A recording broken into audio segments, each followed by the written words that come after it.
Assalamualaikum warahmatullahi wabarakatuh. Hari ini saya akan menjelaskan materi mengenai peta kekuatan politik nasional pada masa demokrasi terpimpin. Nah,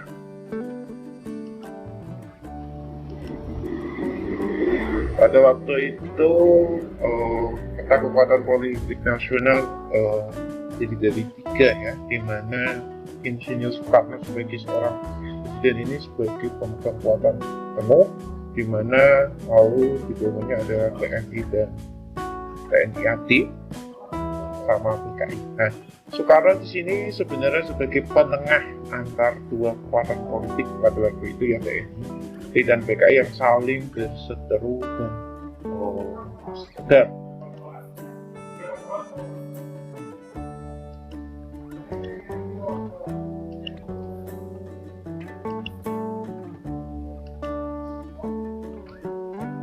TNI berhasil menumpas pemberontakan PRRI dan Permesta.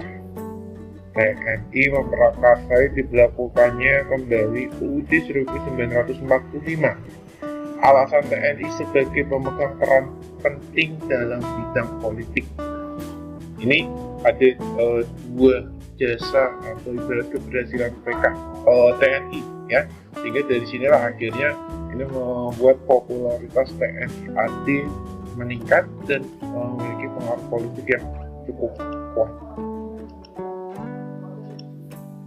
Di sisi lain, Presiden Soekarno berusaha menekan pengaruh TNI Angkatan Darat dengan menggunakan taktik satu. Soekarno berusaha mendapatkan dukungan partai-partai politik yang berpusat di Jawa, terutama PI. Dua, Soekarno merangkul angkatan-angkatan senjata lainnya, terutama angkatan darat. Hal ini dilakukan Soekarno karena Soekarno khawatir tentang kuatnya pengaruh TNI AD.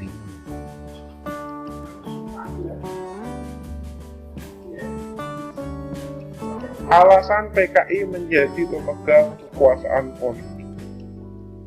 Nah, PKI menerapkan strategi menempel pada Soekarno.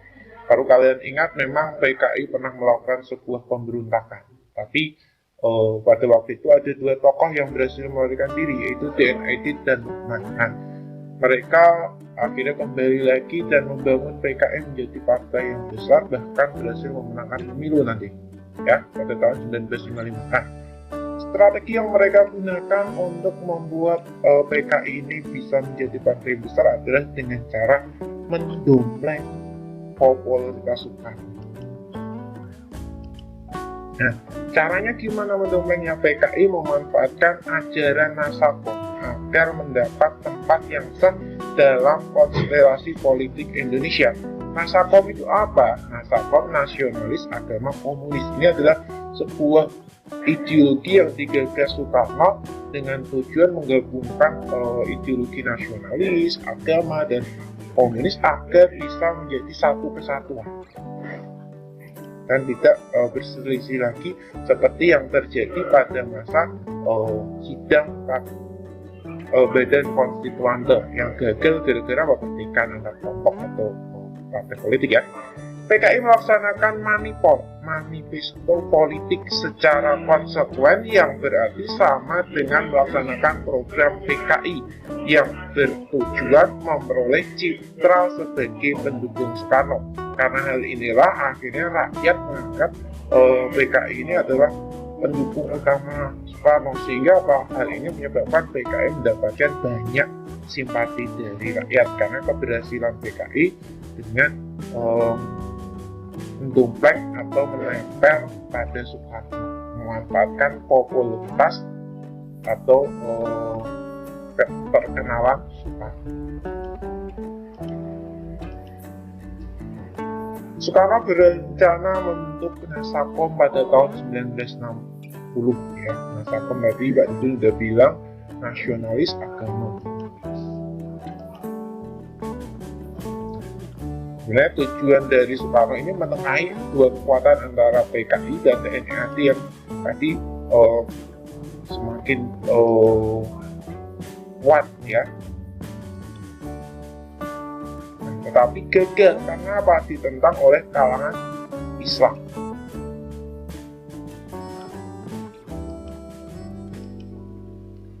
TNI AD mensinyalir adanya upaya dari PKI melakukan pengacauan atau keributan di Jawa Tengah, Sumatera Selatan, Kalimantan Selatan, dan Sulawesi Selatan. TNI melarang terbitnya Harian Rakyat dan memerintahkan penangkapan Aidit dan kawan-kawan. Kegiatan PKI di daerah dibekukan atau dilarang. Penemuan dokumen rahasia milik PKI tahun 1964. Pernah ditemukan dokumen yang mengatakan bahwa dokumen tersebut menyatakan bahwa PKI akan melancarkan perebutan kekuasaan. Karena hal ini, nanti perseteruan antara TNI AD dan PKI semakin membesar dan membuat kacau. Karena apa? Mereka berdua saling berseteru. Namun, pimpinan PKI menyangkal dan menyebutnya sebagai dokumen palsu dan justru menuduh balik TNI AD. Insinya sekarang melakukan musyawarah bersama pemimpin partai, menghasilkan deklarasi Bogor. Namun PKI melakukan tindakan ofensif, penyerangan dengan melakukan serangan politik terhadap Partai Murba dengan tuduhan memecah belah Nasako dan akan melakukan kudeta terhadap Presiden Soekarno. Upaya PKI ini menghasilkan tertangkapnya tokoh Murba yaitu Supani. Upaya yang dilakukan PKI untuk memperoleh kedudukan dalam kabinet. 1. Aksi coret-coret. 2. Pidato-pidato dan petisi-petisi yang menyerukan pembentukan kabinet nasionalis, agama, dan komunis. 3. PKI menuntut pergantian pembantu-pembantu presiden yang tidak mampu merealisasikan program pemerintah. 4. PKI mendesak supaya segera dibentuk kabinet gotong royong yang berporoskan pada masa. Sistem pemerintahan. Sistem pemerintahan yang berlaku pada masa demokrasi terpimpin adalah sistem pemerintahan presidensial. Sistem tersebut sesuai dengan UUD 1945. Akan tetapi sebagai ketentuan tersebut mengalami penyimpangan antara lain. 1. Kedudukan presiden ini terlalu kuat sehingga tidak ada yang mengawasi. 2. Pembentukan MPRS. 3. Pembubaran DPRD dan pembentukan DPR-GR. 4. Pembentukan Dewan Pertimbangan Agung sementara. Oke, kita akhiri untuk materi ini. Jangan lupa kalau bagiannya untuk subscribe, like, dan bagikan ya. Dan terima kasih.